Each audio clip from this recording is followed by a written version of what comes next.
once you get past like 3 or 5 in the shootout, how do you go about picking guys? Is it just still a strategy? Well, I don't know if it is a strategy. You just, that's why we do the shootout. That's why we try,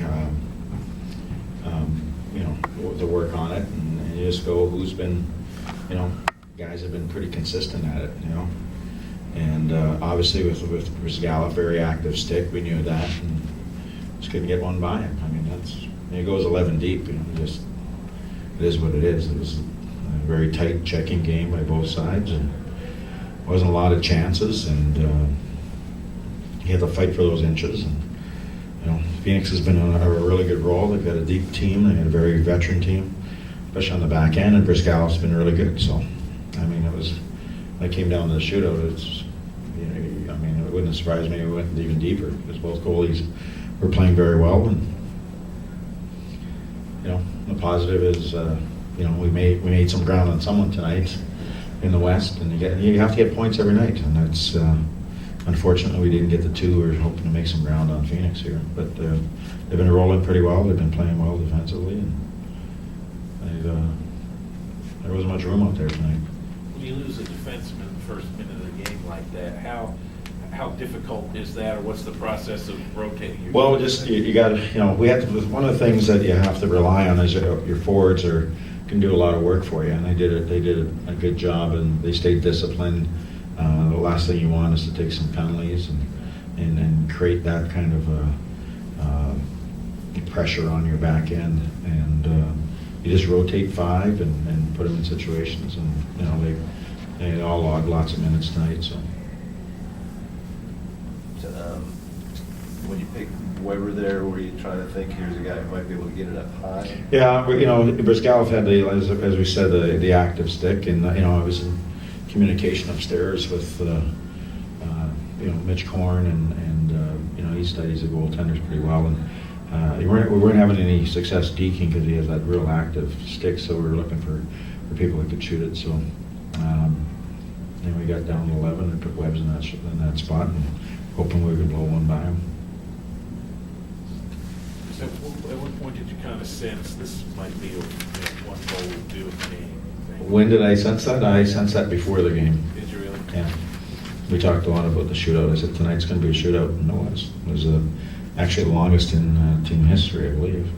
I can't remember when it was longer than that. Looking like, can you tell if Franson's long-term at this point? Really, I really don't know. He's just upper body injury. We'll reevaluate him, I guess, in the morning and see where he's at there. And go from there. Obviously, I would think that we'll probably call up Salsa just in case. Very few whistles tonight. Is that as much? It was a fast game, yeah. There was only 22 faceoffs, I think, in the whole game. And it just went fast. I mean, both teams were checking well. Both teams were using all 4 lines a lot. And there was a lot of pace, and it was a hard game to play because of the fact that there was no space. So every time that you moved, you had to fight for those inches. I mean, that's on both sides, and that was the hardness of the game. It wasn't, I'll say, overly physical in terms of a dirty, nasty game or anything, but it was a hard game because both, it was like being in the on the goal line stand on both sides. I mean, they were really pushing back. We were pushing back, and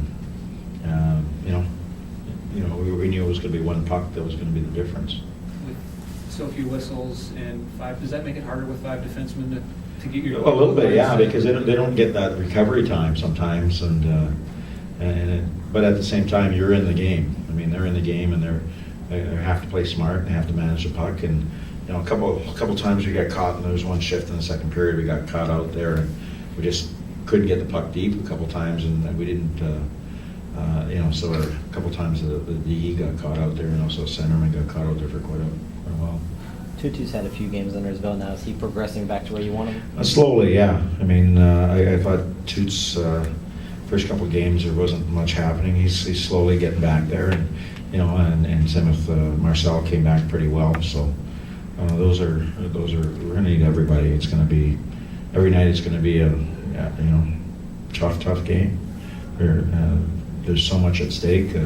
Everybody's clawing for every point they can get. And as I say, just look at the standings, and you roll your eyes. This is- Basically decided to keep Cal for the remainder of the season. Yeah, basically, yeah. Can you talk about that decision?